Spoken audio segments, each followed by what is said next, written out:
इस बुनियाद पर यानी इमाम बुखारी रहमतुल्लाह अलैह का जो तालीमी नजरिया था, अहले सुन्नत सारी सदियों में उसके वारिस रहे और आज भी अहले सुन्नत उसके वारिस है। ये जो बुखारी शरीफ है, कुरान मजीद के बाद असहुल कुतुब, जिसका पूरा नाम है अल जामिउस सहीहुल मुस्नद मिन अक़वाल रसूलिल्लाह सल्लल्लाहु अलैहि वसल्लम व सुननिही व अय्यामिही, कि ये जामे भी है, ये सही भी है, ये मुस्नद भी है। इसमें रसूल अकरम सल्लल्लाहु अलैहि वसल्लम के अक़वाल भी हैं और सुनन भी हैं और आपके हालात भी हैं, अहवाल भी हैं। यानी ये जो पूरा मजमून है, इससे पता चलता है कि सबसे ज्यादा इश्क की जो डिमांड है आशिक को, अगर उस लिहाज से बंदा सैराब होता है तो बुखारी शरीफ पढ़ने से होता है। ये किताब पूरे जहाने सीरत की सैर कराती है। कभी मक्की जिंदगी, कभी मदनी जिंदगी, कभी कोई गजवा, कभी कोई जगह, कभी सफर, कभी हजर, कभी कोई अखलाक, कभी कोई महासिन। तो इस बुनियाद पर इसे ये दुनिया का एक इम्तिहान पास करने के लिए नहीं, बल्कि रसूल अकरम सल्लल्लाहु अलैहि वसल्लम से कुर्ब की मंजिल पाने के लिए और आखिरत की कामयाबी के लिए खुसूसी तौर पर पढ़ा जाता है। और जिनसे हमारा मोहब्बत है और हम देख नहीं पाए, ये उस मोहब्बत को तरक्की देने का एक जरिया है। क्योंकि हमारे आका सल्लल्लाहु अलैहि वसल्लम ने सहाबा किराम रदियल्लाहु ताला अन्हुम से ये फरमाया था कि अय्युल खल्क़ि अअजबु ईमाना, सहाबा मुझे ये बताओ कि कौन सी मखलूक सबसे ज्यादा उनके ईमान पर ताज्जुब किया जा सकता है कि ये भी ईमान ले आए। तो सहाबा किराम रदियल्लाहु ताला अन्हुम ने जवाब में कहा अल अंबिया, अंबिया किराम अलैहिमुस्सलाम का जो ईमान है बड़ा बाइसे ताज्जुब है। तो हमारे आका अलैहिस्सलाम ने फरमाया कि मेरा सवाल अफजलियत का नहीं, बाइसे ताज्जुब का है, आजब का है। उनका ईमान अफजल तो जरूर है, मगर मैं पूछ रहा हूं आजब किसका ईमान है। उन्होंने कहा मलाइका का ईमान। फरमाया वो तो अल्लाह के कुर्ब में होते हैं, वो रब को मानते हैं, तो फिर ताज्जुब किस चीज का है। फजीलत तो है उनके ईमान की, मगर मेरा सवाल है आजब। और ताज्जुब अरबी में कहते हैं इदराक अमरिन खफिया सबबुहु, उस चीज का बंदे को इदराक हो जिसका सबब पोशीदा है, तो फिर बंदे को ताज्जुब की कैफियत लायक होती है। मसलन अब यहां ये माइक है, इससे फवारा पानी का निकलना शुरू हो जाए जिस तरह वुजू खाने की टूटी से निकलता है, तो इस पानी के निकलने पर तो आपको ताज्जुब होगा। वो टूटी से जो निकल रहा है उस पर कभी भी ताज्जुब नहीं हुआ। सबब क्या है कि वहां उस पानी का सबब मालूम है कि किधर से आ रहा है। मोटर लगी हुई है, पीछे टैंकी है, फिर आगे पाइप लगे हुए हैं, और यहां अगर निकले तो ताज्जुब होगा कि कहां से आया है। तो महबूब अलैहिस्सलाम पूछ रहे थे, मेरा सवाल है कि किन के ईमान पर सबसे ज्यादा ताज्जुब है। तो जब दोनों जवाब वो रसूल अकरम सल्लल्लाहु अलैहि वसल्लम की तरफ से सही करार ना पाए, तो सहाबा किराम रदियल्लाहु ताला अन्हुम ने फिर दरखास्त की, महबूब फिर आप ही बताओ, इरशाद फरमाओ कि किन लोगों के ईमान पर सबसे ज्यादा ताज्जुब है।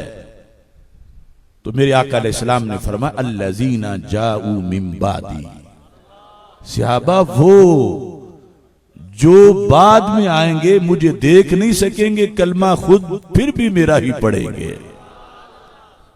और हदीस शरीफ में मजमूई तौर पर 3 जवाब है। तीसरे जवाब में सहाबा ने कहा था असहाबों का, महबूब तेरे से तो आपके सहाबा का ईमान बड़ा बाइसे ताज्जुब है। तो आपने फरमाया फजीलत तो तुम्हारी बड़ी है, वल ईमानु फी कुलूबिहिम अशद्दु मिनल जिबाल। ये खुद फरमाया कि मेरे सहाबा के दिलों में जो ईमान है ये पहाड़ों से भी जबरदस्त है।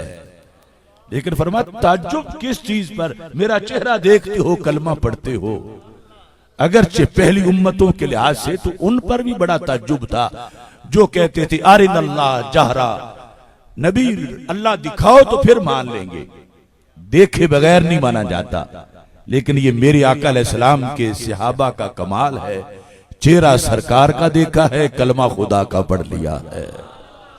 रुख जैसे आईने में मुसव्विर सजा हुआ, माथे की हर लकीर पे कुरान लिखा हुआ।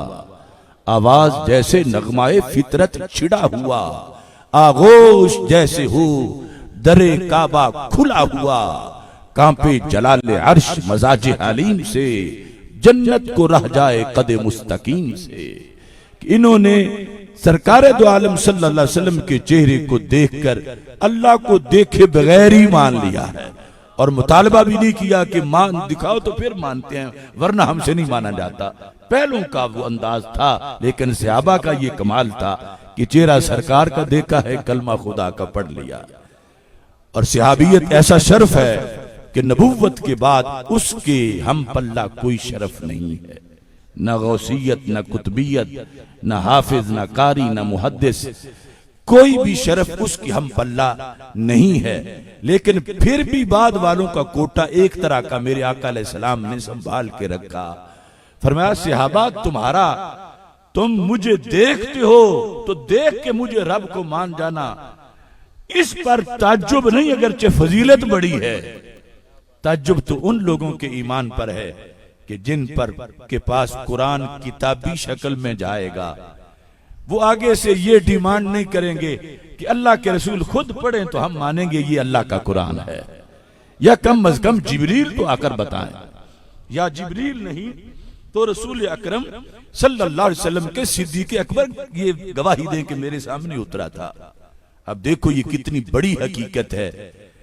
आप में से कोई भी ऐसा नहीं जो अल्लाह के किताब कुरान को अल्लाह का कलाम ना मानता हो, सब ही मानते हैं।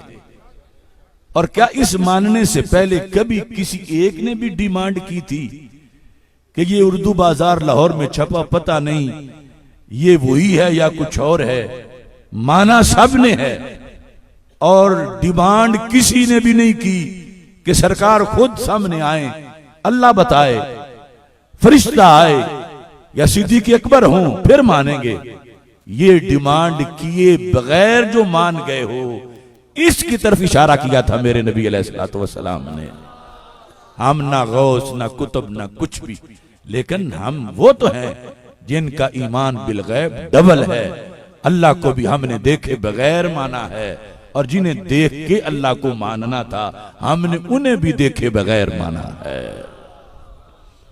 ये जो देखे बगैर मानने वाले हैं, इनके लिए फिर बहुत सी चाहते हैं कि कैसे चेहरा था, कैसे किरदार था, कैसे गुफ्तार थी, फुला मौका पर किस तरह थे। तो सहाबा किराम अलैहिम रिदवान ने लफ्जों की वीडियो बनाकर आगे मुंतकिल कर दी, और वो लफ्ज बोलते हैं, सब कुछ बताते हैं। लिहाजा ये हदीस शरीफ पढ़ने का शोभा दुनिया में लोग तो अपने महबूबों के और अपने माशूकों के लिए नावल और डाइजेस्ट और इस तरह की बलाएं उनकी तरफ जाते हैं, मगर जो सच्चे आशिक रसूल सल्लल्लाहु अलैहि वसल्लम हैं, वो इश्क की ताजगी के लिए या कुरान पढ़ते हैं या रसूल पाक अलैहिस्सलाम का फरमान पढ़ते हैं। और फिर इमाम बुखारी रहमतुल्लाह अलैह का ये बहुत बड़ा एहसान है कि आपने 16 साल लगाए सही बुखारी शरीफ लिखने में, और लाखों हदीसों से ये इंतखाब किया और कड़ी शराइत लगाई। सबसे सख्त शराइत हदीस को परखने की इमाम बुखारी रहमतुल्लाह अलैह की है। और ये 16 साल, अब देखो ना, हमारे पास तो घंटा निकालना मुश्किल होता है, एक दिन निकालना मुश्किल होता है, और फिर गनीमत है ये लोग जो घरों से निकलते हैं और 8-9 साल लगाते हैं। और अमेरिका जैसी कौमें हैरान हैं कि ये क्या जज्बा और जुनून है इन लोगों में कि कोई कारोबार, कोई दुनिया का लालच इनको रोक ही नहीं सकता। और बहर की साजिशें भी सारी इसी पर हैं कि मदरसा बंद हो जाए, ये लोग कुरान से हदीस से दूर हो जाएं। लेकिन फिर जब साल गुजरता है तो लाखों फारिग तहसील होते हैं, आलिम बनते हैं, हाफिज बनते हैं। तो इमाम बुखारी का क्या इश्क था कि 16 साल में ये एक सौगात उम्मत के लिए तैयार की और अपना तरीकेकार दिखा। हदीस शरीफ लिखने के लिहाज से जो तकरीबन 18-19 उसके हवाला जात मुख्तलिफ मुहद्दिसीन की तरफ से मेरे पास मौजूद हैं, और दूसरे मसालिक वाले भी खत्म बुखारी में ये चीज बयान किए बगैर नहीं रह सकते, जबकि उनका मसलक इसकी इजाजत नहीं देता। वो क्या चीज है, ये आवाज थोड़ी ऊंची कर दो, कि इमाम बुखारी ने अपना तरीकेकार बताया। 16 साल लगे। तरीकेकार क्या था? फरमा मा वदातु फी किताबी अस्सही हदीसन इल्ला तसलतु क़ब्ल ज़ालिका व सल्लैतु रकअतैन, कि मैंने अपनी बुखारी में हर हदीस लिखने से पहले 2 काम किए, एक तो गुस्ल किया और दूसरा 2 रकत नफल पढ़े, और उसके बाद मैंने एक हदीस लिखी। मा वदातु के बाद हदीसन नकरा तहतन नफी है, यानी एक भी हदीस ऐसी नहीं जो ये शर्त पूरी किए बगैर मैंने लिख दी हो। मैंने गुस्ल भी किया, मैंने नफल भी पढ़े, और फिर मैंने एक हदीस लिखी। अब आप सोचो तो सही, ये बोलना आसान है, निभाना बड़ा मुश्किल है। कभी सफर है, कभी हजर है, कभी सेहत है, कभी बीमारी है, कभी फुर्सत है, कभी टाइम ही नहीं। लेकिन लिखना एक हदीस लिख के फिर जाना है, फिर गुस्ल करना है, और फिर नफल पढ़ने हैं, और फिर हदीस लिखनी है। और ऐसे ही फरमा मैंने हर तर्जुमातुल बाब जो हेडिंग है उनके लिए भी 2 नफल पढ़े, वो अलहदा है। तो अब बुखारी के लिखने का ये जो अंदाज, जिसे मुखालिफीन मसलकी हमारे मुखालिफीन भी मानते हैं, इसके अंदर भी बहुत कुछ है, और वो साबित करता है कि अगर बुखारी पढ़ सकते हैं तो आला हजरत वाले ही पढ़ सकते हैं। दूसरों के नजदीक जिस काम में 16 साल हर हदीस से पहले 2 बिदतें की गई हों, तो वो तो फिर जखीरा पढ़ने के लायक ही नहीं, क्योंकि ये पक्का कानून है कि बिदती की हदीस मरदूद है। वो फिर कोई अपना बुखारी ढूंढे कि जिसने बिदतों का इर्तिकाब ना किया हो। अब ये जब मिलाद होता है तो हमसे पूछते हैं क्या हजरत सिद्दीक़ अकबर ने किया था, हजरत फारूक आजम रज़ियल्लाहु तआला अन्हुमा ने किया था, तो हमारा हक भी बनता है कि हम पूछें जो इमाम बुखारी ने हर हदीस से पहले 2 नफल भी पढ़े थे, गुस्ल भी किया था। तो सबसे पहले तो तुम बिदत की तारीफ में कहते हो कि कुरान से दिखाओ, सुन्नत से दिखाओ, खुलफा से दिखाओ।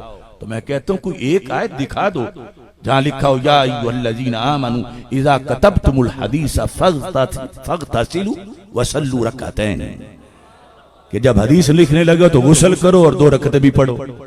तो कुरान तो क्या किसी हदीस में भी नहीं, हदीस तो क्या सहाबा के किसी कौल में भी नहीं। अब जब कहते हैं कि ये मिलाद तो इतनी बार दौरे सिद्दीक़ अकबर रज़ियल्लाहु तआला अन्हु में गुजरा, इतनी बार दौरे सिद्दीक़ फारूक आज़म रज़ियल्लाहु तआला अन्हु में गुजरा, क्या उन्होंने भी यूं मनाया? तो हम पूछ सकते हैं कि क्या इमाम बुखारी सिद्दीक़ को फारूक रज़ियल्लाहु तआला अन्हुमा से बड़े आशिक हैं? उनसे भी साबित करो क्या उन्होंने भी हदीस लिखने से पहले गुस्ल किया और उन्होंने भी नफल पढ़े? तो जवाब नफी में होगा, साबित ही नहीं कर सकते क़यामत तक। तो फिर क्या इमाम बुखारी बड़े आशिक हैं उनसे?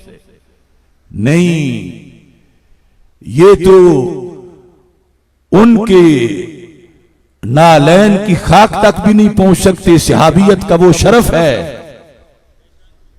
तो फिर फैसला क्या हुआ? फैसला ये हुआ कि इमाम बुखारी बिदती नहीं सुन्नी है, और इन्होंने ये जो 2 काम किए ये बिदत नहीं, मगर तब बिदत नहीं कि जब हमारा मसलक इख्तियार किया जाए। उनके लिहाज से जो लेटेस्ट तारीफ है बिदत की कि दीन में वो नया काम जो सवाब के लिए किया जाए, नया काम और सवाब के लिए वो बिदत है। तो ये नया काम भी था और सवाब के लिए भी था। यानी इमाम बुखारी कोई गुनाह के लिए नहीं इतनी मेहनत कर रहे थे कि गुस्ल करें और 2 रकत नफल भी पढ़ें और इतनी मुशक्कत 16 साल करते रहें, सवाब के लिए कर रहे थे। मगर ना कुरान में है लफ्जों के अंदर, ना हदीस में है सराहत के साथ, ना खुलफाए राशिदीन ने किया है, ना सहाबा में आम किसी से साबित नहीं। लेकिन इमाम बुखारी फिर भी बिदअती नहीं, इमाम बुखारी सुन्नियों के इमाम है और ये सहाबा से बड़े नहीं। असल में जो आंख खोल ले तो सामने सरकार का चेहरा हो, उन्हें ऐसे सोर्सेज अपनाने की जरूरत ही नहीं कि इश्क को ताजगी मिले। ये जो नहा रहे हैं, ये जो नफल पढ़ रहे हैं, ये सारा सामाने इश्क के लिए है कि दुनिया को पता चले कि मैं उनका फरमान लिखने वाला हूं जो नबियों के सुल्तान हैं। और दुनिया के बादशाहों की बातों को लिखने के लिए एहतमाम नहीं होता। और ऊपर अल्लाह फरमाता है कुरान में, व तुअज़्ज़िरूहु व तुवक़्क़िरूहु, कि इनकी खूब ताजीम और तौकीर करो। तो इमाम बुखारी समझ गए जब जात की तौकीर है तो फिर बात की भी तौकीर है। तो फिर उस तौकीर के पेश नजर ये कोई भी बिदत नहीं बल्कि उनका इश्क है। तो जब बुखारी लिखने के लिहाज से ये बिदत नहीं और यकीनन बिदत नहीं, तो फिर आमद रसूल सल्लल्लाहु अलैहि वसल्लम पर जो एहतमाम है, सहाबा तो हर लम्हा उनका लम्हा ईद होता था कि उनको सरकार की दीद मुयस्सर थी और वो हमा वक्त महफिल मिलाद में थे, खा उहद में हो, खा हुनैन में हो, सफर में हो, हजर में हो। ये तो हम हैं जो सदियों बाद हैं और देखे बगैर कलमा पड़ा है। और हमारा इश्क ये चाहता है कि कुछ वक्त जलसे की तैयारी में गुजरे, कुछ तशहीर में गुजरे, कुछ जलसा करते हुए गुजरे, कुछ नारा लगाते हुए गुजरे, ताकि तसव्वुर रसूल पुख्ता हो जाए। देख तो नहीं सके तो कम अज कम औसाफ से ही दरमियान से पर्दा हट जाए। तो इस बुनियाद पर जिनका फरमान लिखने के लिए औरों से फर्क किया इमाम बुखारी ने, तो उनकी आमद को भी औरों से मुमताज अंदाज में मना के मुसलमान बताते हैं कि यह आम किसी की आमद नहीं, नबियों के सुल्तान की आमद का वक्त आया है। अब ये इमाम बुखारी का जो मामूल है, इससे भी फैसला होता है कि वो वारिस नहीं जो बिदत के फतवे लगा रहे हैं, हम वारिस हैं।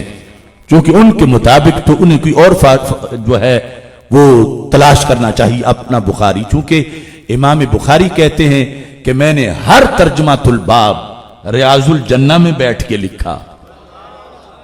तो जिनके नजदीक बरकत के लिए मदीना मुनव्वरा जाना शिर्क अकबर है और अबू जाल के शिर्क से भी बड़ा है, वो किस मुंह में से अपने आप को वारिस बुखारी कहते हैं। अब तो वहां रियाजुल जन्ना में बैठ के कोई किसी छोटे से वर्के पर लिख रहा हो तो शुरते मुतव्वे यूं आके पकड़ते हैं जैसे इम्तिहान में वो नकल और बूटी पकड़ रहे हैं और फिर नाराज होते हैं कि तुम यहां क्या कर रहे हो। तो वो जमाना और था, ये जानवर अभी पैदा नहीं हुए थे। और इमाम बुखारी वहां लिखकर अपनी तारीख कबीर भी वहां लिखी चांदनी रातों में, और बुखारी का पूरा खाका जो तराजिम है वहां लिखा, और फिर उसको 16 साल के अंदर मुकम्मल किया। और ये सौगात बनाई कि नबी अकरम नूर मुजस्सम शफी मुअज्जम सल्लल्लाहु अलैहि वसल्लम ने इसको फिर ख्वाब के अंदर एक मुहद्दिस को कहा, कब तक तुम शाफी की किताब पढ़ते रहोगे? इलामा तदरुसु किताब शाफी वला तदरुसु किताबी। ये ज़ाबी ने लिखा है कि कब तक तुम शाफी की किताब पढ़ोगे, मेरी किताब नहीं पढ़ोगे। तो उन्होंने पूछा आपकी किताब कौन सी है? तो आपने फरमाया किताब सही अल बुखारी, वो जो बुखारी ने लिखी है वो मेरी किताब है। इतनी मंजूर हुई रसूल अकरम सल्लल्लाहु अलैहि वसल्लम की निगाह के अंदर ये किताब, और इतनी मेहनत से इमाम बुखारी रहमतुल्लाह अलैह ने इसको उम्मत के लिए तैयार किया और इसका फैज फिर जारी हुआ। इस पर शुरुआत लिखी गई और एक एक चीज बड़ी निराले अंदाज में जो आदाते बुखारी में है, जो रमूज़े बुखारी में है, यानी लिखी हुई बुखारी थोड़ी है, इस पर जो तबसरा है, जो रमजे हैं, लिखा हुआ नहीं है, वो यानी बहुत ज्यादा है, जिनको आदाते बुखारी के साथ ताबीर किया जाता है। अब आगाज किया आपने हदीस नीयत के साथ सही बुखारी शरीफ का, और तर्जुमातुल बाब में वहज का जिक्र किया। और फिर चूंकि सारी इबादात, सारे अहकाम, उन सब का मदार वही पर है, जितने भी शरीयत के अहकाम है, और वहज का सिलसिला अल्लाह ने करम करते हुए इंसानियत पे शुरू किया। इंसान को अल्लाह ने कुव्वतें दी, हवासे खमसा 5 सेंसेस, और इस तरह फलासफा के नजदीक हवासे बातिना वो सारे इस्तेमाल कर लें तो बंदा अपनी जिंदगी के एक दिन का फाइनल शेड्यूल भी नहीं बना सकता कि जिससे गारंटी मिली कि ये करने से रब राजी हो गया है। क्योंकि जब आलमी अरवाह में हमसे पूछा गया अलस्तु बिरब्बिकुम, क्या मैं तुम्हारा रब नहीं हूं, तो हमने कहा बला, क्यों नहीं, तू हमारा रब है। अब दुनिया में जब इंसान आया तो मोहब्बत ने कहा जिसको कहा कि तू ही माबूद है, रब है, अब उसकी रजा के मुताबिक हम जिंदगी बसर करें। तो ये जो इंसान के पास सोर्सेज थे इसने सारे इस्तेमाल किए, बहुत कुछ मालूम हुआ, मगर ये मालूम करने से आवाज कासिर रहे क्या यूं करने से रब राजी हुआ है या नाराज हुआ है। मसलन कुव्वत जायका है जुबान के अंदर, इससे बहुत कुछ मालूम होता है। ये तो हम मालूम कर सकते हैं चख के कि खाना मीठा है या नमकीन है, लेकिन ये नहीं बता सकते कि रब राजी हुआ है या नाराज हुआ है। सूंघे तो पता चल जाता है खुशबू का, हाथ लगाएं तो पता चलता है कि चीज नरम है या खुरदरी है, सख्त है, मगर यह नहीं पता चलता कि यूं करने से रब राजी हुआ है या नाराज हुआ है। फिर अकल की कुव्वतें, उनका दायरा कार ये जाहिरी हवास से कहीं ज्यादा है, बहुत दूर तक कुव्वत ख्याल, हाफिजा, वहम और कुव्वत मुतसर्रिफ और हिस्से मुश्तरक, इनका दायरा वसी है। लेकिन अकल की कुव्वतें भी ये बताने से कासिर हैं कि इंसान को सुबह क्या करना चाहिए, जोहर के वक़्त क्या करना चाहिए, असर के वक़्त क्या करना चाहिए। अल्लाह ने इंसान की इस मुश्किल को हल करने के लिए रसूलों को भेजा, वाहिज को नाजिल किया। ना तुम्हें खुद नहीं पता चल सकता, मैं बताता हूं कि मैं कैसे खुश होता हूं। और इस तरह फिर सबसे जामे वाही हमारे आका हजरत मोहम्मद मुस्तफ़ा सल्लल्लाहु अलैहि वसल्लम के कल्बे मुतहर पर रब्बे जुल जलाल ने नाजिल की। और फिर उसकी दो किस्में हैं, और उस लिहाज से फिर इमाम बुखारी रहमतुल्लाह अलैह ने सबसे पहले फिर नीयत वाली हदीस को जिक्र किया। और इमा कहते हैं कि ये हदीस सुल्स इस्लाम है, यानी पूरे इस्लाम के 3 हिस्से, उनमें से एक हिस्सा इस हदीस के अंदर है। क्यों कहते अल इस्लाम कौलुं व अमलुं व निय्या। इस्लाम 3 चीजें हैं, कौल, अमल और नीयत। तो फिर 2 हिस्से तो कौल अमल है और तीसरा हिस्सा नीयत है, जिस पर कौल अमल का मदार है। तो इसलिए ये पहली हदीस पूरे दीन का तीसरा हिस्सा है। इसलिए इमाम बुखारी रहमतुल्लाह अलैह ने इससे आगाज किया, और नीयत की बुनियाद पर क़यामत के दिन अमल का वजन बनता है। और फिर वजन पर जाकर हदीस वजन आमाल पर कलिमतान हबीबतान इलर्रहमान खफीफतान अलल लिसान सकीलतान फिल मीज़ान सुबहान अल्लाह व बिहम्दिही सुबहान अल्लाहिल अज़ीम, इस पर जाके किताब को ख़त्म कर दिया कि 2 कलमे हैं, अल्लाह को बड़े प्यारे हैं, ज़ुबान पर बड़ी आसानी से अदा हो जाते हैं। कल क़यामत के दिन तराजू में वज़न बड़ा निकलेगा, और वो क्या है, सुबहान अल्लाह व बिहम्दिही सुबहान अल्लाहिल अज़ीम। तो पूरी बुखारी का खुलासा ये है, नीयत से लेकर वज़न आमाल जो आखिरत में होना है, ये नीयत सही हो तो वज़न बनता है, वरना वज़न नहीं बनता, वरना भूसे की तरह अमाल होते हैं। तो दरमियान में जितनी बुखारी है 2 जिल्दें, ये वो तरीके हैं कि जिनकी बुनियाद पर आमाल का वज़न बनता है। नीयत के बाद वो सारी सूरत हाल, यानी एक कामिल इंसान के कामिल होने के लिए उसे हजरत इमाम बुखारी रहमतुल्लाह अलैह ने जिक्र किया है। और फिर ये जो पहली हदीस है, ये 7 बार सही बुखारी शरीफ में आई है, और 7 बार ही इमाम बुखारी ने अपने अलहदा शेख से जिक्र की है। यानी इमाम बुखारी ने एक हदीस 28 बार भी लिखी है, जबकि खुद ये बयान किया है कि मैं तकरार नहीं होने दूंगा, इख्तिसार करूंगा। लेकिन ये 28 बार ये बेफायदा नहीं है, सिवाय 20 हदीसों के हर जगह जहां तकरार हुआ, नए उस्ताद और नई सनद और फिर मतन के अंदर कुछ अल्फाज की तब्दीली, और असल में सबसे अहम कि नया मसला उसी हदीस से साबित किया। तो ये सिर्फ हदीस को जमा ही नहीं किया, ये मुस्लिम बुखारी का बुनियादी फर्क है। उसमें खुतबे के बाद आखिर तक सिर्फ हदीस ही है, और इमाम बुखारी ने हदीस जमा भी की है और साथ फ़क़ाहत भी है। फ़िक़हुल बुखारी फ़ी तराजिम ही, इमाम बुखारी की फ़क़ाहत देखनी हो तो बुखारी के तराजिम देखो। किसी किताब के तराजिम यानी उन्वान और हेडिंग जो ऊपर हैं इतने जामे और इतनी अगराज पर मुश्तमिल नहीं है जितने बुखारी शरीफ की जिन तराजिम पर मुस्तकिल किताबें लिखी गई, और तराजिम में अगर वो इस्तिफामिया ना हो तो इमाम बुखारी दावा करते हैं और उसके बाद फिर दलीलें देते हैं। और तर्जुमतुल बाब के तहत कभी एक भी हदीस जिक्र नहीं करते और आगे अगला बाब शुरू कर देते हैं।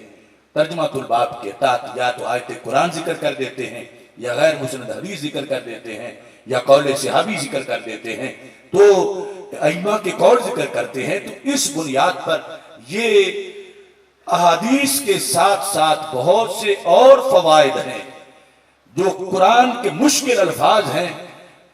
जब हदीस उन अल्फाज से मिलती जुलती हो तो बगैर किसी और मुनासबत के साथ कुरान की डिक्शनरी भी लिखते जाते हैं, और इस तरह जामे सौगात आपने उम्मत के लिए तैयार फरमाई है। तो ये 7 जो असातिज़ा से जिक्र की, तो सबसे पहले जो उस्ताद हुमैदी हैं उनसे जिक्र की।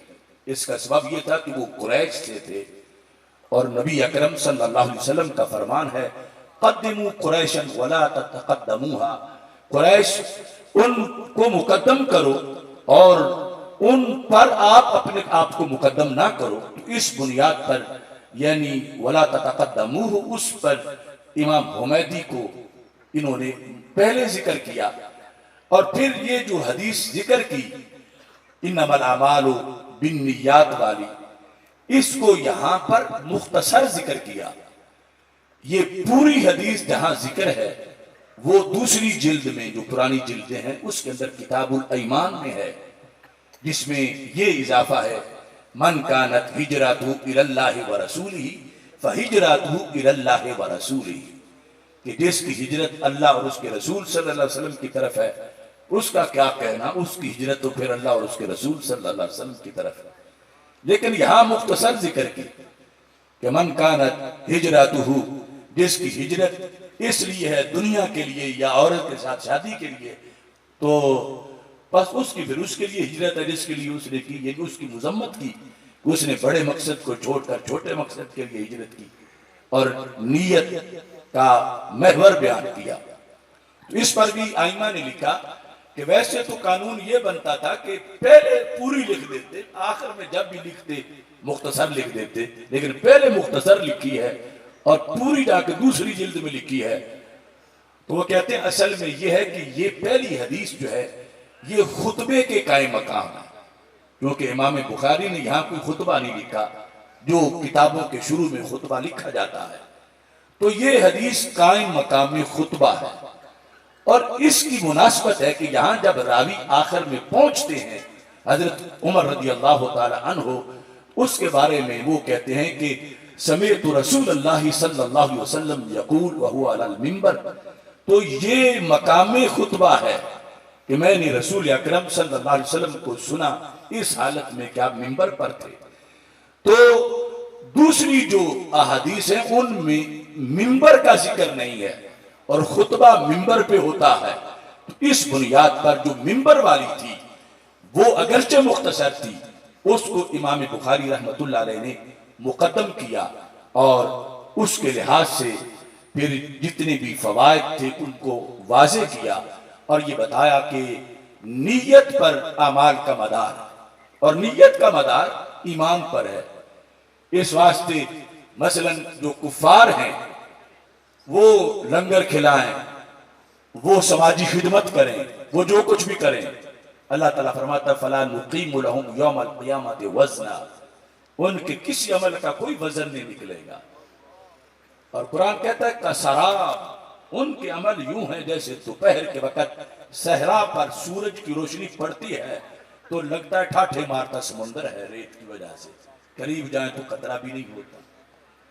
तो जब ईमान नहीं तो फिर ये सूरत हाल है। कितने ही कोई अमल क्यों ना कर ले, और ईमान के अंदर ही ऐसे अकीदा, अकीदा सही ना हो तो फिर कुछ भी नहीं। ये मैं ही नहीं कह रहा, इमाम बुखारी ने खुद बार बार इस हदीस को रिवायत किया कि जब रसूल अकरम सल्लल्लाहु अलैहि वसल्लम माले गनीमत तकसीम कर रहे थे तो एक शख्स आ गया जिसका नाम जुल खुवैसिरा था।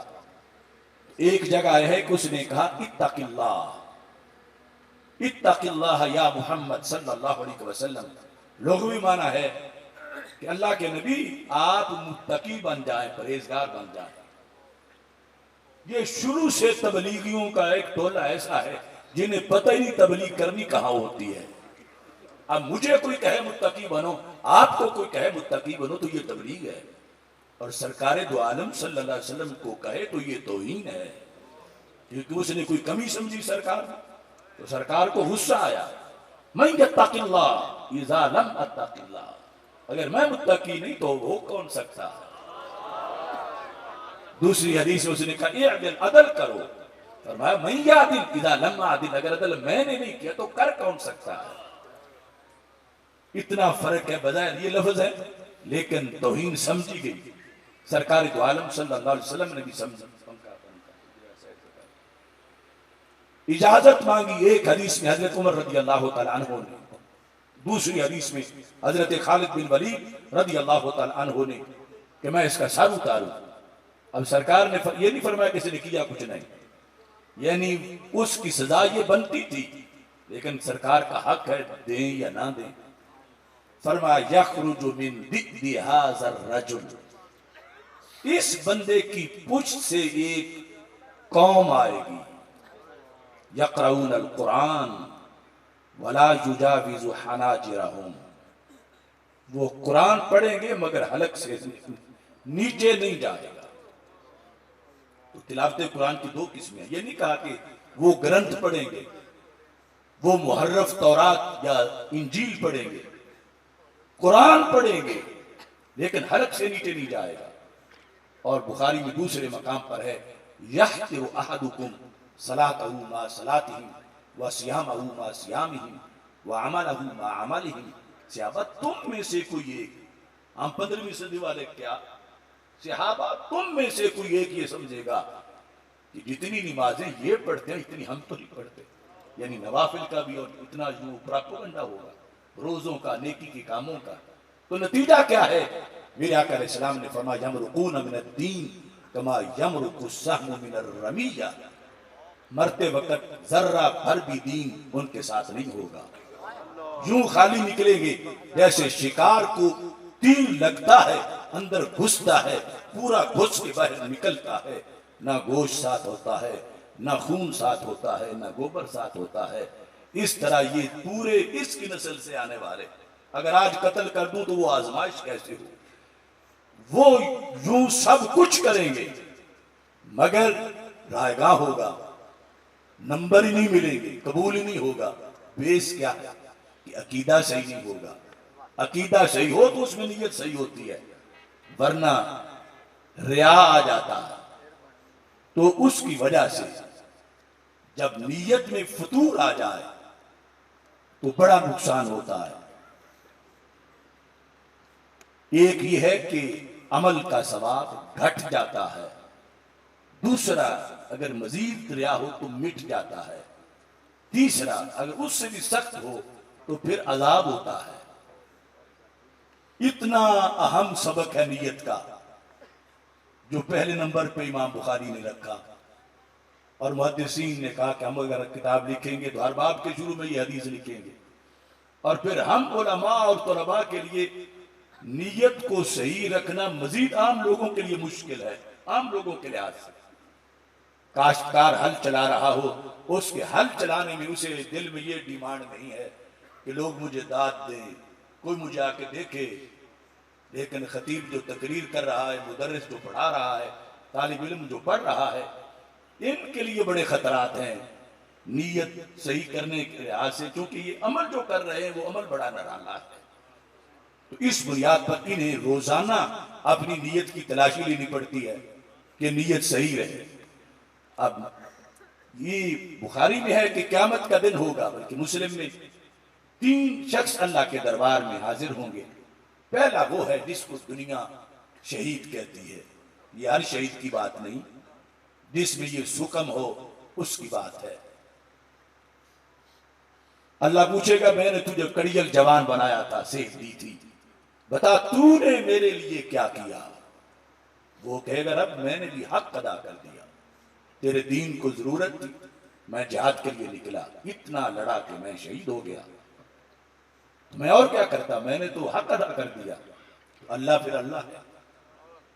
अल्लाह फरमाएगा तू झूठ बोल रहा है, जब तू निकला था लड़ने के लिए मैं उस वक्त भी तुझे जानता था, तेरे दिल में क्या था, तू इसलिए लड़ा था कि लोग तुझे सफ चिकन मुजाहिद कहें, तेरी बहादुरी का लोहा माना जाए। और वो तो दुनिया में तुझे लोगों ने कह दिया। आज मुझसे किस चीज का अजर मांगता है, तू तो मेरा मुजरिम है कि तूने मुझे छोड़कर लोगों की वाह वाह को पेश नजर रखा। तो फरिश्तों को हुक्म देगा कि इसको उल्टा करके जहन्नम में फेंक दो। अब नियत के फतूर से कहां तक नुकसान हुआ कि बज़ाहिर जान भी दी हुई है और इतना बड़ा काम है, लेकिन नतीजा जहन्नम। दूसरे नंबर पर आलिम दीन की बारी आ जाए। अल्लाह फरमाएगा तुझे जहानत दी, तुझे पढ़ाया, बता तूने मेरे दीन के लिए क्या किया। अब ये वो जेन्युइन बंदा है जिसने कई साल पढ़ने में लगा है, बड़ी मेहनत की है, चोटी का आलिम बना और फिर सारी जिंदगी पढ़ाता भी रहा है। यानी ये नहीं कि वो ऐसा उसने नहीं किया, ऐसा उसने किया हुआ था। हर आलिम की बात नहीं, वो जो सुकम आगे आ रहा है उसकी बात है। वो कहेगा या रब मैंने भी हक अदा किया, ना मैंने मौज मेला किया, ना मैंने तिजारत की, ना मैंने सैरें की, मैं कुछ जिंदगी पढ़ता रहा, कुछ जिंदगी पढ़ाता रहा, इतनी मुश्किल किताबें, और मैंने तो कोई कारोबार भी नहीं किया, तो मैंने तेरे दीन की इतनी खिदमत की है। अब अगर नीयत खराब है तो उसकी बात सरकार फरमाते हैं, अल्लाह फरमाएगा तू मेरे सामने झूठ बोल रहा, मैं तेरे दिल से उस वक्त भी वाकिफ था जब तू अभी तालिब इल्म था। तेरे दिल में था कि पढ़ूंगा तो अच्छी तनख्वाह मिलेगी, पढ़ूंगा तो मैं लीडर बन जाऊंगा, पढ़ूंगा तो लोगों का किबला बनूंगा, पढ़ूंगा तो लोग मेरे नारे लगाएंगे। भाई ये तो दुनिया में तुझे मिल गया, तू मेरा मुजरिम है कि तूने मेरी रजा को छोड़कर और चीजों को अपना मकसद बनाया। तो अल्लाह फरिश्तों को हुक्म देगा इसको भी उल्टा करके जहन्नम में फेंक दो। अब इतना मदार है नियत पर कि वो सही रहे, थोड़ी सी बिगड़े तो सवाब कम होना या मिटना तो अलहदा है, उल्टा अजाब हो रहा है और काम अच्छा किया है, जिंदगी भी उसी में गुजारी है।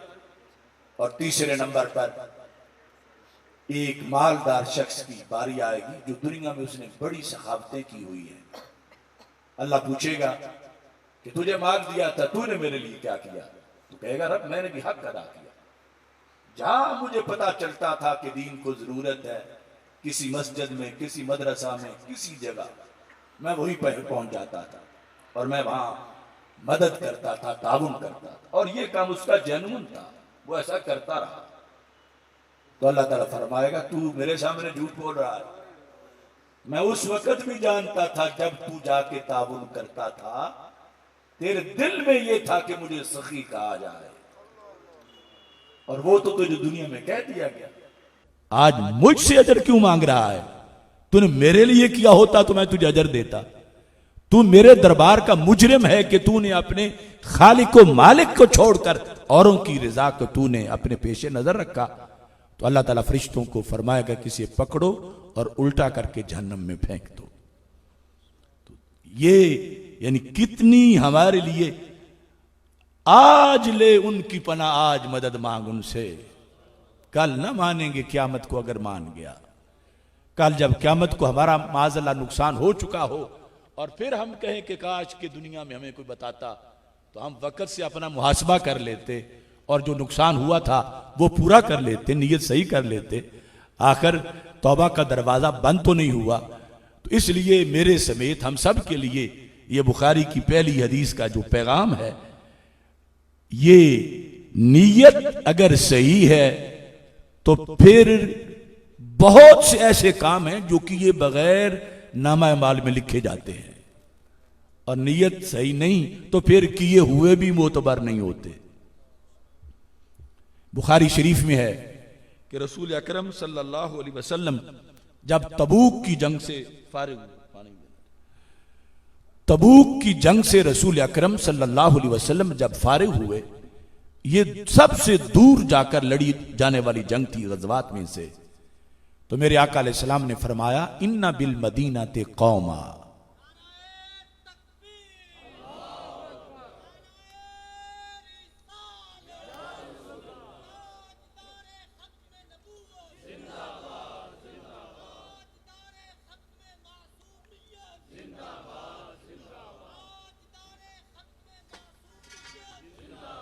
तो हमारे आका अलैहिस्सलाम ने फरमाया, मदीना मुनव्वरा में कुछ लोग ऐसे हैं, उन्होंने ना सफर किया, ना उन्होंने प्यास बर्दाश्त की, ना भूख बर्दाश्त की, ना काफिरों को मारा, ना जख्मी हुए।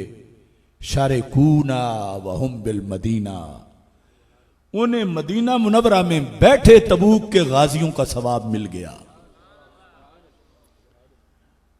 ये उन मुनाफिकीन की बात नहीं, वो अलहदा उनका मसला है। ये सहाबा हैं। मेरे आका अलैहिस्सलाम ने जब ये फरमाया तो सहाबा किराम जो साथ थे, जख्मी थे, प्यास काटी थी, भूख काटी थी, क्योंकि इसी जंग में सारा राशन खत्म हुआ था, और फिर रसूल अकरम सल्लल्लाहु अलैहि वसल्लम के सामने बोरियां खाली करके ढेर लगाया गया और आपने उस पर दुआ मांगी और सबकी बोरियां भर गईं। किताबुल ईमान मुस्लिम शरीफ में मौजूद है। तो यहां सरकार फरमा रहे हैं उन शेरों के सामने जो लड़ लड़ के जख्मी हो के सामने बैठे हैं, फरमाया वो घर बैठे उन्हें यहां के गाजियों वाला सवाब मिल गया। तो सहाबा ने इनकार नहीं किया, माना कि यकीनन मिल गया, लेकिन सबब पूछा। कहते कैफा वहुम बिल मदीना, महबूब ये कैसे हो गया? मिला सही लेकिन हमें समझ नहीं आ रही। हमने इतना सफर किया, इतनी भूख काटी, प्यास काटी, इतनी मुश्किलात में जंग लड़ी, काफिर मारे, खुद जख्मी हुए, और उन्हें घर बैठे मिल गया। तो मेरे आका अलैहिस्सलाम ने फरमाया, हाबासहुमुल उज़्र शारिकूना बिहुस्निन निय्यति। और ये सरकार का इतना इल्म है, वहां बैठे हुए पिछलों से आगाह है। फरमाया वो 100% आने को तैयार थे, मगर वक्त आया तो बीमार थे। उज़र उनका जेन्युइन है, ये नहीं कि कुछ उज़र था और कुछ बहाना बना लिया। सरकार इतना दिलों से वाकिफ है। फरमाया उनको माजूरी ने नहीं आने दिया, तो मेरा रब दिल देखता है। उनके दिलों के अंदर जो नीयत थी वो हमारे साथ उनके दिल धड़क रहे थे। अल्लाह ने नीयत पर ही अमल किए बगैर उनको गाजियों वाला सवाब अता फरमा दिया है। ये है कि नीयत के बगैर भी, यानी नीयत अच्छी हो तो अमल के बगैर भी। इसकी बहुत सी मिसालें हैं कि मेरे आका अलैहिस्सलाम फरमाते हैं कि जब बंदा बीमार होता है, अल्लाह सबको सेहत में रखे, मसलन यूं बीमार हो गया कि चारपाई से उठ ही नहीं सकता, बाहर निकल ही नहीं सकता, और इससे पहले 5 वक्त मस्जिद में जाकर नमाज पढ़ता था, समाजी खिदमत करता था, बहुत उसका जो शेड्यूल था वो भरा हुआ था अमाले सालिहा से। तो मेरे आका अलैहिस्सलाम फरमाते हैं, अल्लाह फरमाता है फरिश्तों, इसको सेहत के दिनों के शेड्यूल के मुताबिक इसके नामा अमाल में किए बगैर ही नेकियां लिखते जाओ। अगर वो सेहत में 1000 नेकी करता था, अब बीमारी में लायक ही नहीं रहा कि एक भी करे, तो अल्लाह ताला फरमाता है इसकी 1000 ही लिखो। ये हुस्न नीयत है और पहले सही अकीदा है। और दूसरी तरफ जो नुकसान है वो हदीसे में आपके सामने पढ़ चुका, और हुनैन की जंग थी, ये भी बुखारी में है। कुज़मान नामी बंदा था, फ्रंट लाइन पे खड़ा था जिहाद के लिए। तो मेरे आका अलैहिस्सलाम की निगाह फिर निगाह नबूवत, आपने फरमाया हाजा मिन अहलिन नार, ये फ्रंट लाइन पे जो काफिरों को मारने के लिए पर तोल रहा है और खड़ा सहाबा में है, ये जहन्नमी है। बुखारी में भी है, मुस्लिम में भी है। तो सहाबा ने मान लिया कि है जहन्नमी, लेकिन ये ताज्जुब था कि मुनाफिक तो जिहाद से भागता है और ये आया भी है और फ्रंट लाइन में खड़ा हुआ है। तो फिर अपनी तरफ से बात तावील कर रहे थे कि शायद जब जंग शुरू होगी तो ये पीछे निकल जाएगा, भाग जाएगा। लेकिन जब जंग शुरू हुई तो उसका रिकॉर्ड था उस दिन के वो सबसे ज्यादा लड़ा। यहां तक कि लफ्ज है ला यादा शाजा वला फाजा, जो भी उसके हत्थे चढ़ा है काफिर उसने सर जरूर उतारा है, उसका कुछ छोड़ा नहीं। और अब मजीद ताज्जुब बढ़ गया सहाबा में, माना हुआ है क्या जन्नती, लेकिन मुजाहिद भी चोटी का कहला रहा है और उसने वाकई काफिर मारे हैं, खुद भी नारी है और नारियों को मार रहा है। इतने में ये पैगाम आया कि अब तो वो जख्मी हो गया है, और जख्मी होने के पैगाम के बाद फिर खबर आई कि वो तो चल बसा है। तो मुस्लिम में ये अल्फाज हैं कादा बादुल मुस्लिमीन अन यफ्ततिनु, इतनी सीरियस सूरत हाल बन गई। अभी फितने में पड़ा कोई नहीं, लेकिन करीब था कि सहाबा में से किसी को शक पड़ जाता कि दीन का इतना मुखलिस बंदा भी जहन्नमी हो जाता है। ये फिर क्या है कि वो लड़ा भी है, जख्मी हुआ भी है, फिर जान भी निकल गई है। अभी शक पड़ा नहीं था किसी को कि दूर से दौड़ते हुए एक सहाबी आ गए, कहते हैं अशहदु अन्नका रसूलुल्लाह सल्लल्लाहु अलैहि वसल्लम, मैं गवाही देता हूं कि आप अल्लाह के सच्चे रसूल सल्लल्लाहु अलैहि वसल्लम। तो मेरे आका अलैहिस्सलाम को पता था कि ये गवाही अब क्यों देता है, लेकिन पूछा इसलिए कि चलते चलते बात खुरडियां वाला तक पहुंच जाए। फरमाया तू तो मुझे पहले भी रसूल मानता है, अब इस हंगामी हालत में दौड़ के आके तू नारा रिसालत लगा रहा है, इसकी क्या वजह है? तो कहने लगे महबूब आपने खबर दी थी एक शख्स के बारे में, वो जहन्नमी है, हमें बड़ा बोझ नजर आ रहा था। तो मैंने और कोई काम नहीं किया, मैंने उसे ही चेक किया, उसी के साथ रहा, उसकी हरकत सकनात को नोट करता रहा। वो रुकता था, मैं रुक जाता था, वो भागता था, मैं भागता था। वाकई उसने बड़े काफिर मारे, मगर उसने छुपने की हद कर दी। महबूब आपने देखने का कमाल कर दिया। वो जो आया था, वो जो काफिर मार रहा था, वो मुस्तकबिल के लिए अपना एक रिकॉर्ड बनाना चाहता था कि जब मुझे लोग ये कहेंगे कि ये तो है ही मुनाफिक, तो मैं कहूंगा मैं तो गाजी हूं, मैं तो इतना लड़ा हूं, इतने काफिर मारे। उसे ये तो पता नहीं था कि आगे होना क्या है। लड़ते लड़ते फिर उसे भी जख्म लगे। तो इश्क का जख्म और होता है और मुनाफकत तो फिर मुनाफकत होती है। सहाबा को 80-80 जख्म भी लगे। फुज़ तो रब्बिल काबा, रब्बे काबा की कसम मैं कामयाब हो गया। शराबे इश्क अहमद में कुछ ऐसी कैफो मस्ती है कि जान देकर भी एक दो बूंद मिल जाए तो सस्ती है। ये इश्क वाले हैं और वो मुनाफकत थी। अब उसे दर्द बहुत ज्यादा हो रहा था। उसने बिल आखिर फैसला कर लिया कि इस जीने से तो मर जाना अच्छा है। इतना दर्द मैं जख्मों का कैसे बर्दाश्त करूंगा, जिंदगी भर कहां मेरा इलाज होगा। तो सहाबी कहने लगे मैंने इसे देखा, ये खेमे में दाखिल हुआ, इसने अपनी तलवार की नोक ऊपर की, ऊपर अपना सीना रखा और अपना वजन डाल के इसने खुदकुशी की। ये शहीद नहीं हुआ महबूब, मैंने इसे हराम की मौत मरते देखा है। मैं इसलिए नारा रिसालत लगा रहा हूं कि आप गैब की खबरें सच्ची देते हो। नाराए तकबीर, नाराए रिसालत, नाराए रिसालत, नाराए रिसालत, नाराए रिसालत। तो इस बुनियाद पर यानी नीयत का इतना दखल है। अब लोग आज इसलिए तो फितने में मुब्तला हैं कि फलां तो नमाज पढ़ता है, फलां तो रोजा रखता है, फलां तो हज करता है, फलां ये भी कर रहा है, वो भी कर रहा है, और फिर भी तुम उसे कहते हो गलत है। तो ये चीजें अलामात हैं, मेयार नहीं।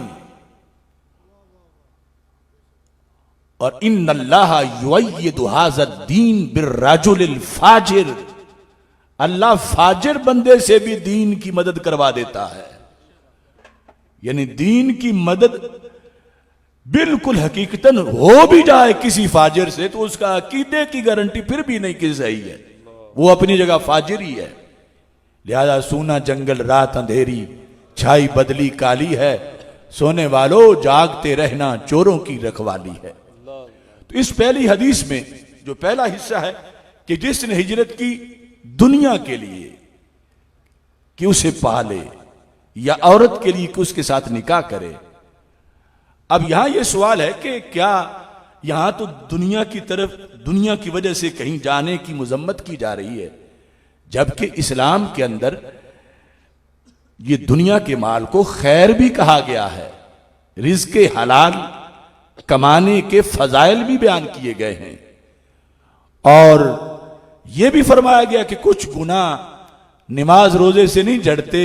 कैसे जड़ते हैं? अलहुमूम फी तलबिल मईशा, मईशत की फिक्र में जब बंदा गमजदा होता है कि बच्चे कहां से खाएंगे, तो इससे वो गुनाह भी झड़ जाते हैं मोमिन के जो नमाज पढ़ने से नहीं जड़े थे। तो फिर इस हदीस में दुनिया की मुजम्मत क्यों की जा रही है, जबकि इस्लाम ये नहीं कहता कि अंदर हुजरे में बैठो दुनिया का कोई काम ना करो, बल्कि बड़े फजाइल हैं हर शोबे के। किसानों को कहा गया उतलबुर रिज़्क़ तहत खबायल अर्द, जमीन की मट्टी के नीचे से रिज़्क़ तलाश करो। अभी हम पढ़ने पढ़ाने वाले तो इस पे अमल नहीं कर रहे, इस पे तो किसान अमल कर रहा है और मादनियात निकालने वाले अमल कर रहे हैं। और जब वो ये समझ के करें कि अल्लाह के नबी अलैहिस्सलाम ने हमारी ड्यूटी लगाई है, तो फिर उनको काश्तकारी के साथ जन्नत की तैयारी का फायदा भी होगा कि वो ईमान की हालत में वो काश्तकारी करता है और नीयत ये है कि ये अल्लाह के नबी अलैहिस्सलाम ने ड्यूटी लगाई है, अगर ये काम कोई ना करे तो फिर खाएं कहां से। तो इसलिए दुनिया मखसूस सूरत हाल में सिर्फ यह कि स्टेयरिंग दुनिया का दीन को दिया गया है कि वो उसके मुताबिक दुनिया को चलाई जाए, लेकिन दुनिया को तो रखा गया है। तो यहां पर दुनिया की मुजम्मत की क्यों जा रही है? तो मुहद्दिसीन ने जवाब दिया कि असल में यह है कि एक हो अंदर भी दुनिया है, बाहर भी जाहिर दुनिया ही की जा रही है, तो इसकी मुजम्मत नहीं। मुजम्मत यह है कि अंदर दुनिया हो, लेबल दीन का चढ़ाया हुआ हो, कि जिस शख्स के बारे में यह कहा गया इस हदीस में शान वरूद में है कि मकसद उसका औरत के साथ निकाह करना था और उस पर पर्दा हिजरत का लगाया हुआ था, तो इस बुनियाद पर मुजम्मत है। वरना दुनिया अंदर भी हो बाहर भी वही हो तो उसकी मुजम्मत नहीं, उसकी इजाजत है मशरूत तरीके से।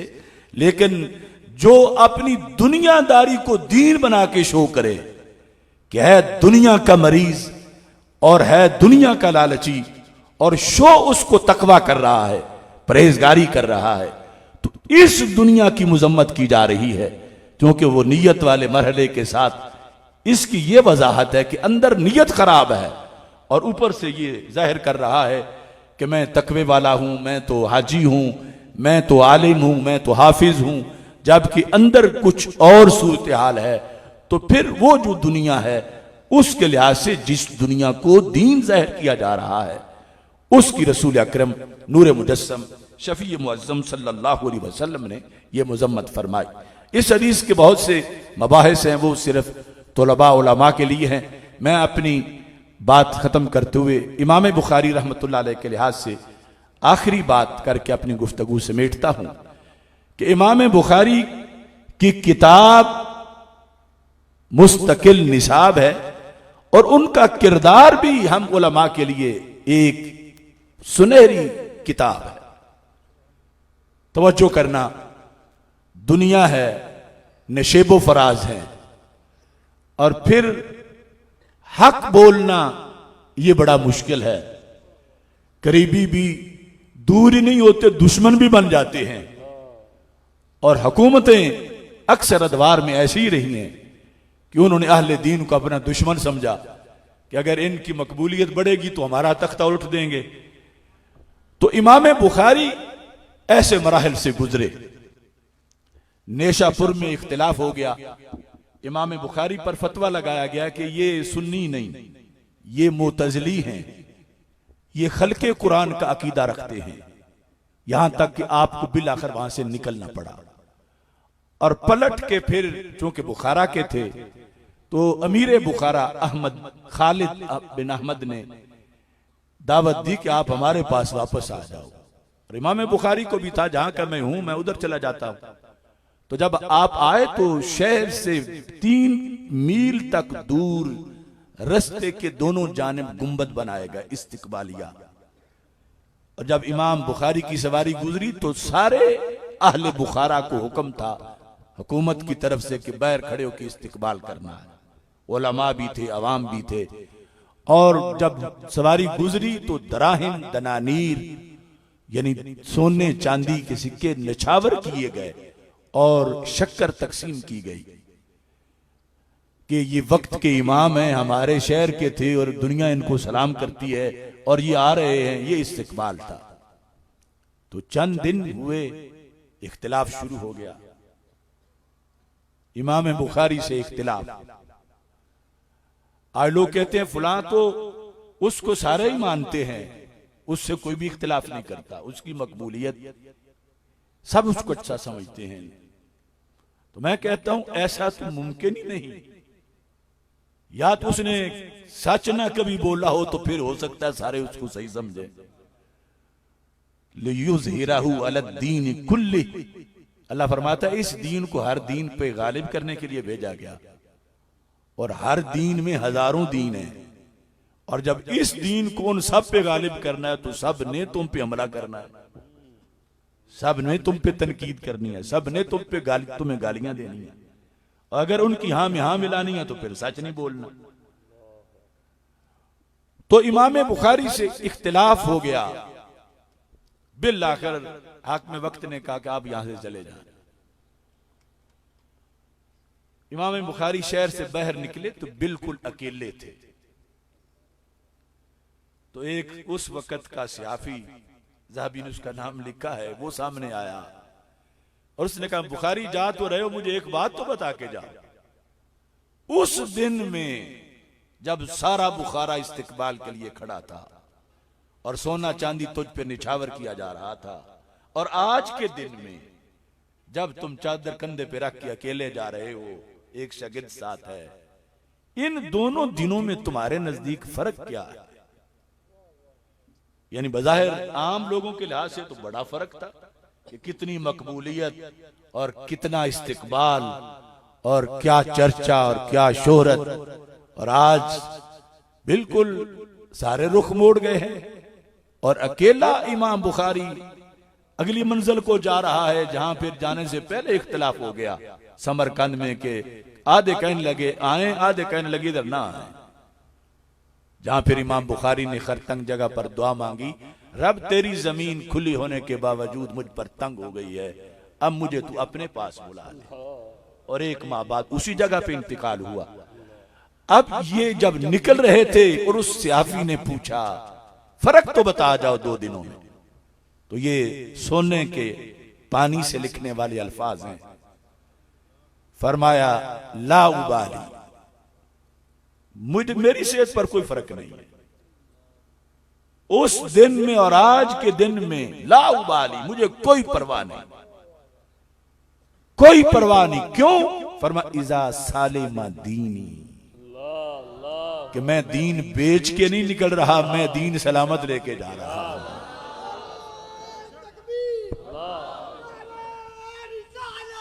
नाराए रिसालत, नाराए रिसालत, ताजदार खत्म नबूवत, ताजदार खत्म नबूवत, ताजदार खत्म मासूमियत। इजा सालिमा दीनी, जब दीन सलामत है तो क्या फर्क पड़ता है? उस दिन सोना चांदी फेंक रहे थे, आज बेवफाई कर रहे हैं। तो बुखारी जैसी शख्सियत पे ऐसा वक्त आ जाता है तो अपने अपने दर्जे के मुताबिक अल्लाह आजमाइशों से बचाए। उलमा को ऐसा सामना करना पड़ जाता है। मिसाल के तौर पर एक मस्जिद का खतीब जो है, जिसे कह दिया अगला जुमा कहीं और पढ़ाना, इधर ना आना, तो उसकी ड्यूटी है हक बोलना, उसकी ड्यूटी है लोगों का दीन बचाना। उसका काम कमेटी का कलमा पढ़ना नहीं है या हुकूमत का कलमा पढ़ना नहीं है। यह बुखारी का सबक है। ये हुर्रियत पसंद उलमा इमाम बुखारी तैयार करना चाहते हैं।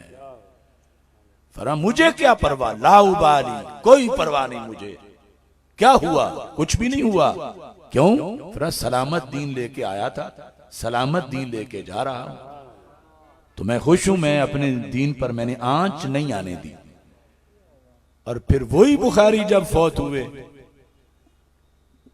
तो लोगों ने इतनी मिट्टी उठाई कि कब्र अंदर से नंगी हो गई।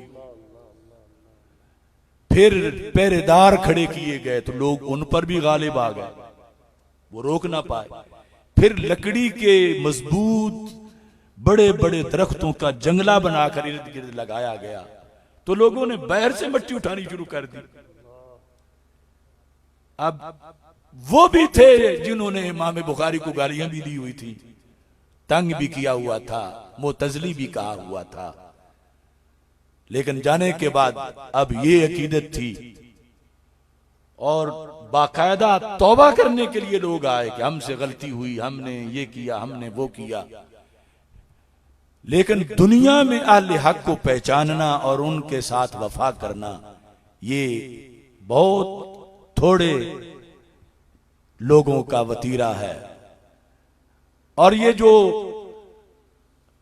हक है उसकी कदर दुनिया में ना हो जाहिर और जनाजे पे हो जाए और कब्र के बाद हो जाए, ये भी जरूरी नहीं।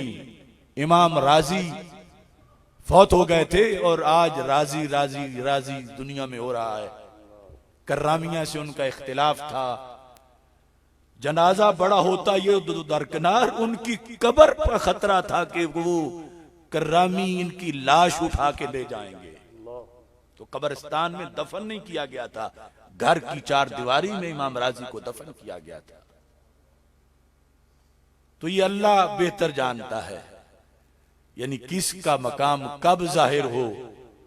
अब तो पूरी दुनिया पे जाहिर है, लेकिन उस वक्त ये सूरत हाल थी कि कब्र के कायम रहने का भी खतरा था और उनको घर में दफन किया गया इस बुनियाद पर। तो बहरहाल बाकी सारे शोबे आसान हैं, उलमा का शोबा सबसे सख्त है, चूंकि ये अंबिया अलैहिस्सलाम के वारिस हैं और इनकी ड्यूटी है। जब ये है आंखों वाले, आम लोग तो अंधे, उन्हें पता नहीं है, और जब इनके सामने कोई कुएं में गिर रहा हो, बदअमली के कुएं में, बदएतिकादी के कुएं में, और ये ना बोले, तो फिर क़यामत के दिन पकड़े जाएंगे कि दूसरे तो देख नहीं रहे थे, उनकी तो आंखें नहीं थी, तुम तो इतनी साल तुमने आंखें अपनी बनवाई और तुमने पढ़ा, तुम्हें पता था, तुम क्यों नहीं बोले।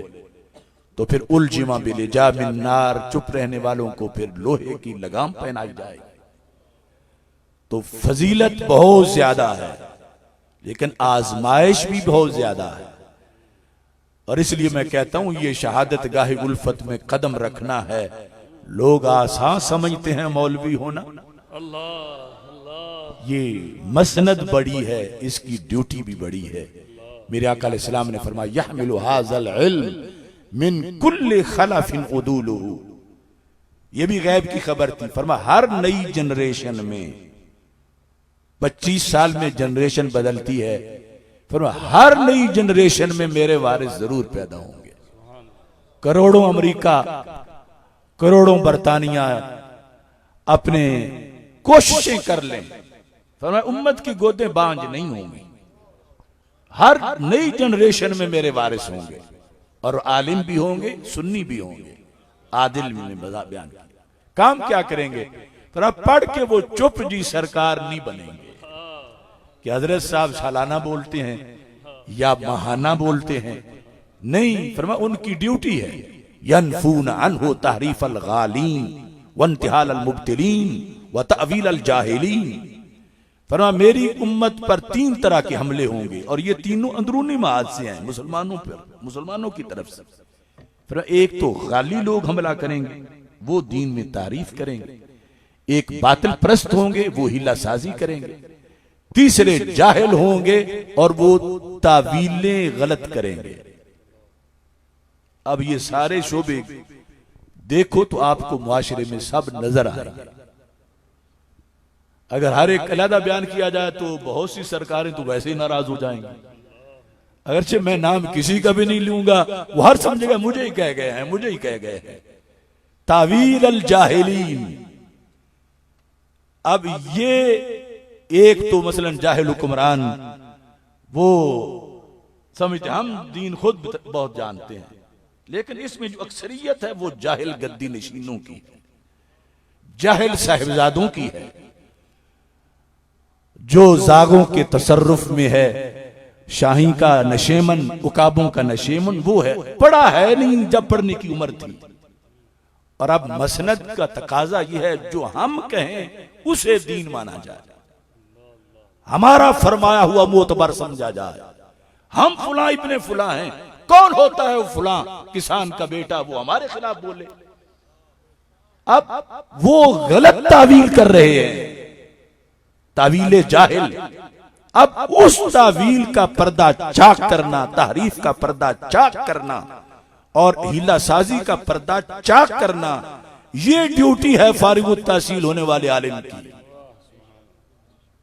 तो अब ये ड्यूटी निभाएं तो फिर पता अंदाजा लगाएं कितना मुश्किल है। ये शेखुल हदीस साहब मेरे साथ बैठे हैं, इन्होंने भी अपना फर्ज अदा किया, हक की गवाही दी। अब देखो ना, ये 3 शोबे हैं, मसलन तारीफ करने वाले, हिलासाजी करने वाले और गलत और जाहिल तवीलें करने वाले। इन सब के आगे नेटवर्क है, इन सब की बड़ी पावर है।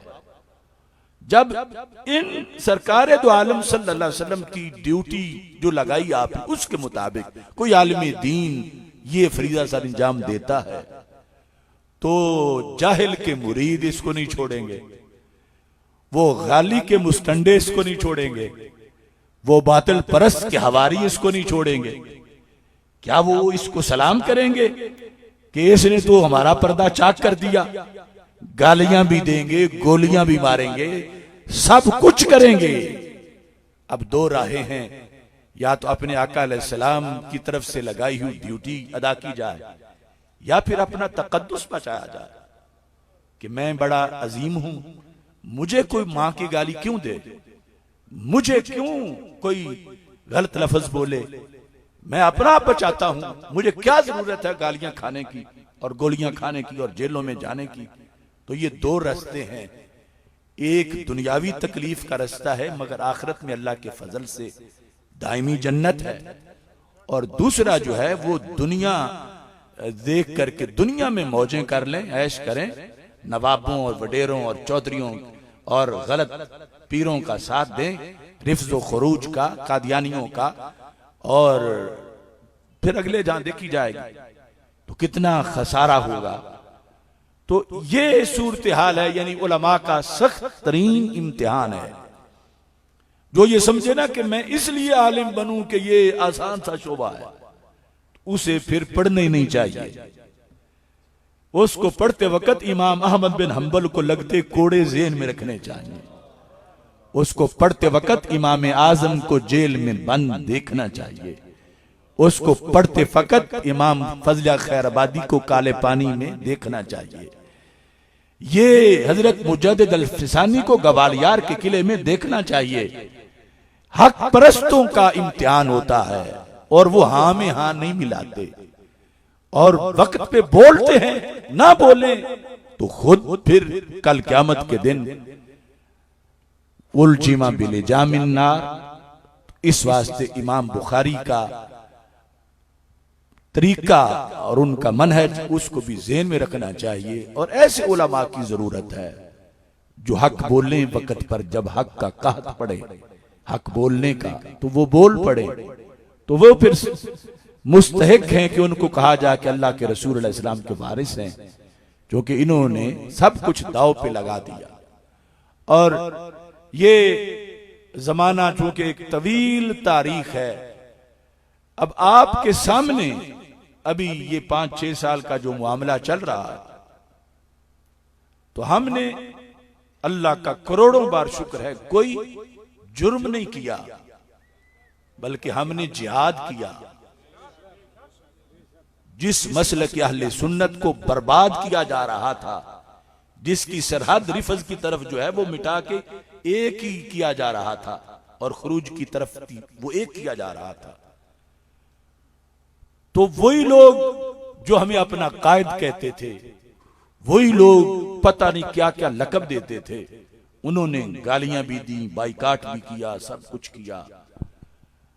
तो बात तो सिर्फ इतनी थी कि मिसाल के तौर पर एक बंदा मोहल्ले में बड़े ही नेक शुमार होता हो और उस मोहल्ले में चोरियां भी रोज होती हों, और लोग ढूंढ ढूंढ के थक गए हों कि चोर पता नहीं कहां से आता है, लेकिन हकीकत यह थी कि वो मोहल्ले का हाजी सनाउल्लाह ही चोरी भी करता था।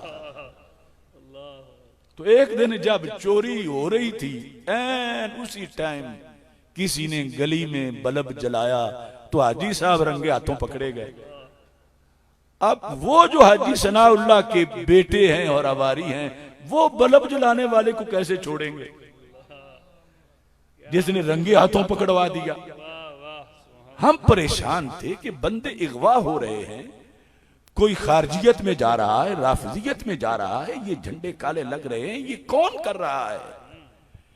बस हमने बड़ी पावर का बल्ब जलाया तो कई रंगे हाथों पकड़े गए। सुभान अल्लाह।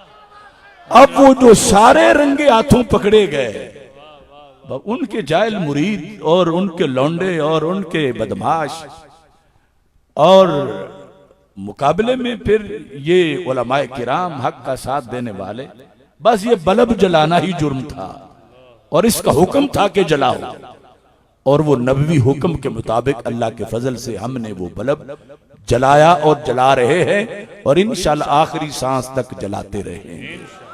अल्लाह ताला इस अजीम मरकज को मजीद तरक्कियां अता फरमाए। वाखिरु दावाया अनिल हम्दुलिल्लाहि रब्बिल आलमीन।